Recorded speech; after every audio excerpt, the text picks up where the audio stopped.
Supreme court का एक ऐसा फैसला जिसने एससी एसटी वर्ग के सभी अभ्यर्थियों को सरकारी नौकरी में मिलने वाले आरक्षण से दूर कर दिया है। जी हाँ, उनका आरक्षण अभी खत्म होने वाला है।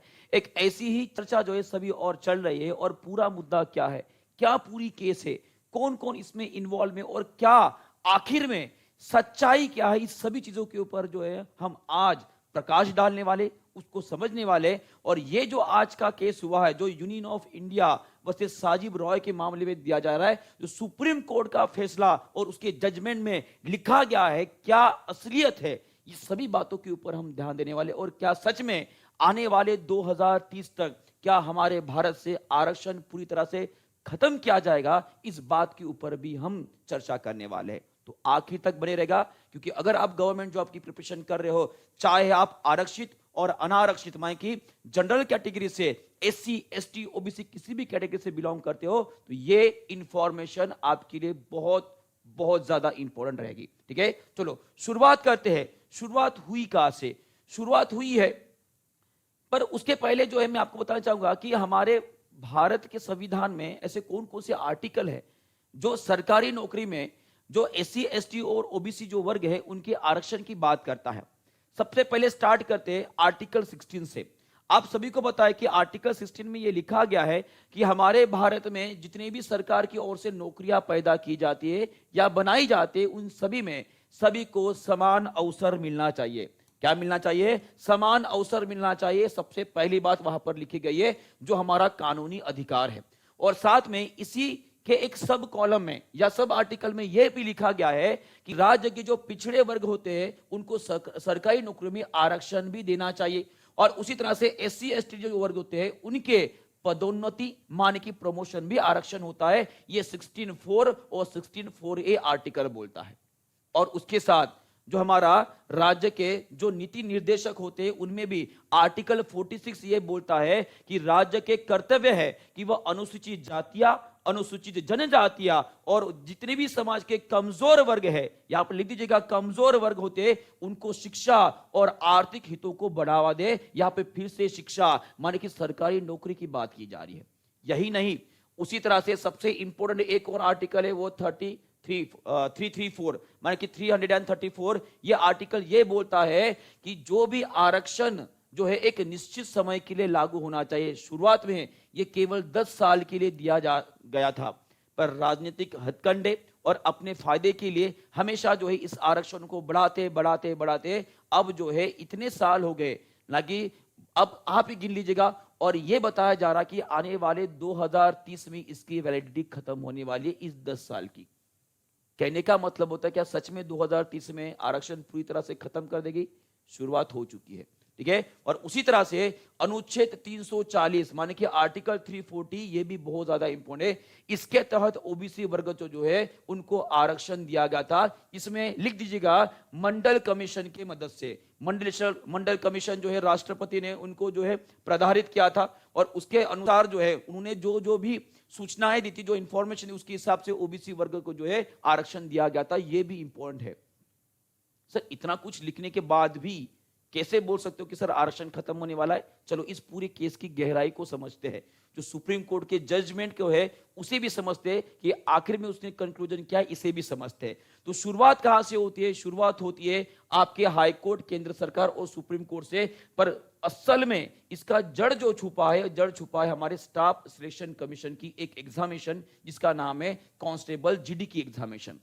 असल में हुआ यूं है कि अब एग्जामिनेशन का नोटिफिकेशन आया, सभी लोगों ने फॉर्म भरा और सीधा सीधा उस फॉर्म में ऐसे लिखा गया था कि जो सामान्य उम्मीदवार होते हैं इनकी उम्र सीमा जो है लगभग 18 से 23 साल होती है। पर उसमें यह भी लिखा होता है कि जो ओबीसी वर्ग होते हैं, हम सभी को पता है जो भी ओबीसी होते हैं, जो भी ओबीसी होती है उनको 3 साल की छूट होती है। जो एससी एसटी होती है, ठीक है, इनको जो लगभग 5 साल की छूट होती है। इसका मतलब होता है कि ओबीसी वर्ग से अगर कोई कैंडिडेट बिलोंग करता है तो ऑब्वियस है वो 23 साल से ज्यादा, मान लीजिएगा वो लगभग जो है 26 साल की उम्र तक जो है वो जीडी की एग्जामिनेशन दे पाता था। और अगर मैं एससी एसटी की बात करता हूं लगभग ये 28 साल की उम्र तक तो वो दे सकता था। तो यहां पर एक कैंडिडेट ऐसे थे जिन्होंने, जो ओबीसी वर्ग से बिलोंग करते थे और उम्र का ये जो फायदा है, जो लाभ है, उन्होंने उठाकर इस एग्जामिनेशन को दिया था। रिजल्ट आ जाता है और रिजल्ट आने के बाद यह देखा जाता है कि ओबीसी वर्ग में चयनित वो अभ्यर्थी उसका सिलेक्शन नहीं होता है। ओबीसी वर्ग से उसने एग्जामिनेशन दिया, 3 साल का लाभ भी उठाया, पर उसका सिलेक्शन नहीं होता है। और सिलेक्शन इसलिए नहीं होता है कि क्योंकि एक उदाहरण के तौर पे मैं आपको समझाता हूं, इसलिए होता है क्योंकि क्या हुआ है। अब मान लीजिएगा इसका कट ऑफ निकला 80, जनरल कैटेगरी कितना निकला 80। अब ये बहुत कम हो जाता है कि जनरल कैटेगरी से जो है ओबीसी का कट ऑफ ज्यादा हो, पर इस एग्जामिनेशन में ऐसा हुआ है। वहां पे ओबीसी का कट ऑफ मान लीजिए 82 गया, और वही और एससी और एसटी का कट ऑफ तो वैसे भी जनरल से कम ही था। पर यहां इन दोनों की बात अगर मैं करूंगा तो जनरली यहां पर देखा गया है कि जनरल से कट ऑफ अगर ज्यादा जाता है तो जनरली जितने भी आरक्षित वर्गों से बिलोंग करने वाले सामान्य अभ्यर्थी थे उनको जो है ओपन में डालकर जो है उनको सिलेक्शन दिया जाता है। यही एक तथ्य का इस्तेमाल कर जो है इस ओबीसी वर्ग से मान लीजिए उस अभ्यर्थी को 81 मार्क्स मिले, तो ऑब्वियसली वो ओबीसी से बिलोंग कर रहा है, तो ये ओबीसी के कट ऑफ को वो पार नहीं कर पाया और इसलिए ओबीसी कैटेगरी से उसका सिलेक्शन नहीं हुआ और ना ही उसका जनरल से हुआ।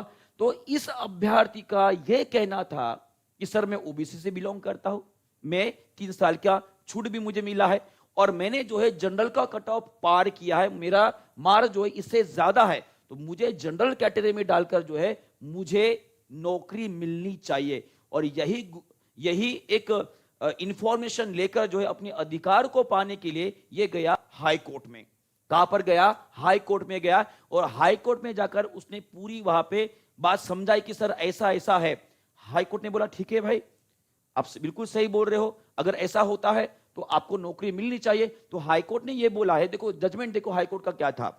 हाई कोर्ट ने यह बोला कि एक बार परीक्षा देने के बाद सभी उम्मीदवार एक समान हो जाते हैं और चयन सिर्फ जो है योग्यता के आधार पर होना चाहिए। और यह स्टेटमेंट बोलकर हाई कोर्ट ने उसको नौकरी देने की बात की, क्योंकि उसने जो जनरल कैटेगरी का जो कट ऑफ आया था 80, उससे ज्यादा मार्क्स उसको मिले थे और इसीलिए ओबीसी को सामान्य श्रेणी में डालकर उसे नौकरी देने की जजमेंट जो है हाई कोर्ट ने दे दिया। फिर हुआ कमाल। कमाल ये हुआ, बीच में आ गए केंद्र सरकार, वो नहीं केंद्र सरकार आ गए। केंद्र सरकार ये बोलती है सर ये तो सरासर गलत है।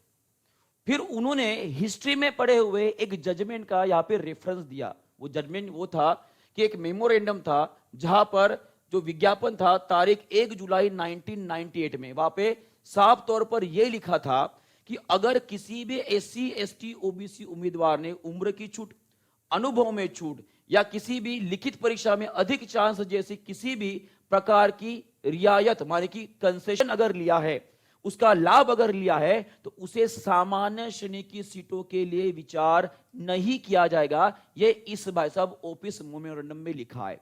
और उसी तरह से ऐसे उम्मीदवारों की गिनती सिर्फ आरक्षित कोटे की वैकेंसी के खिलाफ ही की जाएगी, ऐसे लिखा है। माने कि ओबीसी का कट ऑफ जो आएगा वो ओबीसी पार करता है तो भाई साहब उसे जॉब मिलेगी। एससी का कट ऑफ जो आता है वो एससी का कट ऑफ अगर वो पार करता है या आगे जाता है तो उसे जॉब मिलेगी। पर अगर मान लीजिए वो इसमें से किसी भी माने कि फिजिकल में छूट मिलती है, उम्र में छूट मिलती है और बाकी किसी भी अन्य लाभ का अगर वो फायदा लेता है तो उसे सामान्य श्रेणी के माने कि जनरल कैटेगरी कट ऑफ से ऊपर अगर उसे मार्क्स मिलते तो जनरल कैटेगरी में नहीं डाला जाएगा। ये वहां पर लिखा गया और इसी एक मेमोरेंडम के हिसाब से ये गए फिर सुप्रीम कोर्ट में। कहां पर गए? सुप्रीम कोर्ट में। और सुप्रीम कोर्ट ने आरक्षण का पूरा मायने ही बदल दिए। शुरुआत हो चुकी है, मैं पहले बताऊं 2030 आरक्षण की डेट खत्म होने वाली है, शुरुआत हो चुकी है। तो ऑब्वियस है सुप्रीम कोर्ट ने यह बोला कि हां सर बिल्कुल सही है, अगर कोई अभ्यर्थी कोई विद्यार्थी अगर मान लीजिए किसी आरक्षित वर्ग से माने कि ओबीसी एससी एसटी से बिलोंग करता है, अगर वो किसी फीस की छूट हो गई या किसी एज की छूट हो गई या किसी भी अन्य लाभ का अगर फायदा लेता है तो ऑब्वियस उसे सामान्य श्रेणी में स्थानांतरित नहीं किया जाएगा। और इसी के मुकाबले जो है उन्होंने बताया कि अगर भर्ती नियम में स्पष्ट ये लिखा है अगर रोक लिखा है तो ठीक है, जिसे 1998 में लिखा था सामान्य श्रेणी में स्थानांतरित किया जाएगा। ये कब हो जाएगा जब उस पूरे नोटिफिकेशन में अगर क्लियरली मेंशन है कि अगर कोई कैटेगरी से माने कि कैटेगरी वाला अगर कोई इंसान है, कोई बच्चा है गरीब वाला कोई अगर बच्चा है, अगर इसने जनरल कैटेगरी से जो है ज्यादा मार्क्स लिए तो उसे जनरल में शामिल कर कर उसे लिया जाता है। अगर ये साफ तौर पर लिखा अगर जाता है तो ऐसा किया जाएगा, अन्यथा उसे कोई भी आरक्षण नहीं मिलेगा, उसे केवल अपने कोटे में ही उसका कट ऑफ पार करेगा तो उसे जॉब मिलेगा। ये सुप्रीम कोर्ट का फैसला था। तो ये पूरा का पूरा केस अगर आपको समझ में आ गया तो अभी सावधान हो जाइएगा। जब कभी भी किसी भी उम्र का, फीस का या किसी भी चीज का आप फायदा लेते हो तो वहां पे आपको यह समझना है कि आपकी वहां पे क्वालिफिकेशन क्या है, बाकी चीजें क्या है, ये सब कुछ लेकर ही आप फॉर्म फिलअप करेंगे। क्योंकि अगर आपकी एक भी गलती हो जाती है और गलती से जनरल से ज्यादा कट ऑफ अगर कैटेगरी वालों की आ जाती है तो ऑब्वियसली वहां पे आपको जॉब से, अपने सरकारी नौकरी से, अपने सपने से हाथ धोना पड़ सकता है। और ये केवल एक राज्य के लिए नहीं, पूरे भारत के लिए, बिहार, यूपी सभी पे लागू होने वाला है। इस बात को आपको समझना है। और क्या आपको ये लगता है कि अभी जो सुप्रीम कोर्ट ने फैसला दिया है कि उम्मीदवारों को सामान्य श्रेणी में नौकरी के लिए विचारणीय नहीं रखा जाएगा, क्या लगता है आपको, क्या ये सही फैसला है? क्या सच में जो आरक्षण, जो एक आर्थिक, शैक्षणिक और उसी तरह से बाकी समानता के लिए लाई गई थी, क्या इसका फायदा एससी, एसटी, ओबीसी को उतना मिल चुका है जितना हम समझ पा रहे? क्या यहाँ पे जनरल का फायदा होने वाला है? जितने भी लोग हैं अपने विचार जरूर रखिएगा, क्योंकि ये विचार आपकी मानसिकता और उसी तरह से आने वाले भविष्य के ऊपर जो है बहुत गहरा असर डालने वाली है।